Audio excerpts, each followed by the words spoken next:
नमस्ते मित्रांनो, तुम्ही या फोटोमध्ये बघितलं असेल की एका छानशा घरामध्ये ट्यूबलाईट आहे, फॅन आहे, स्विचेस आहेत, सगळ्या गोष्टी,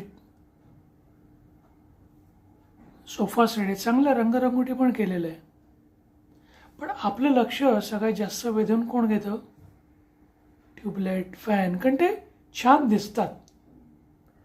पण आता ह्या ज्या फॅन आणि ट्यूबलाईटमध्ये तुम्हाला जर एनर्जीच नसेल तर ते अट्रॅक्टेबल होऊ शकेल का, की त्याचा काहीतरी यूज होईल का आपल्याला? समजा संध्याकाळ आहे किंवा तुम्हाला गरमी होते, तुम्हाला फॅन लावायचा आहे, बल्ब लावायचा आहे, किंवा तुम्हाला समजा ट्यूबलाईट लावायची, अंधार झालेला आहे, मग ते फक्त छान दिसून फायदा होणार आहे का?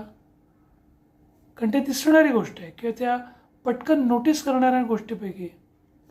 पण जर तुम्ही ते बटन दाबलं, जे एका कोपऱ्यामध्ये असतं, त्याच्याकडे कोणाचं साधारण लक्षच नसतं, पण जर ते बटन दाबलं नाही तर तो इलेक्ट्रिकचा करंट त्या फॅन किंवा ट्यूबलाईट किंवा बल्बमधून जाणार नाही आणि त्याच्यामुळे त्या व्यक्तीला त्या फॅनची हवा मिळणं किंवा त्या ट्यूबलाईट किंवा बल्बची लाईट मिळणं शक्य होणार नाही.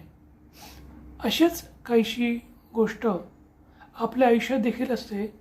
काही माणसं ही तुमच्या आयुष्यामध्ये स्विचसारखी असतात, जी एका कोपऱ्यामध्ये असतात, त्यांच्याकडे साधारण तुमचं लक्ष नसतं, ते आपलं काम व्यवस्थित करत असतात, पण सगळ्यांचं लक्ष त्या छान दिसणाऱ्या किंवा भरपूर हवा उजेड देणाऱ्या, लख्ख प्रकाशित करणाऱ्या ट्यूबलाईट, बल्ब, पंख्याकडे असतं.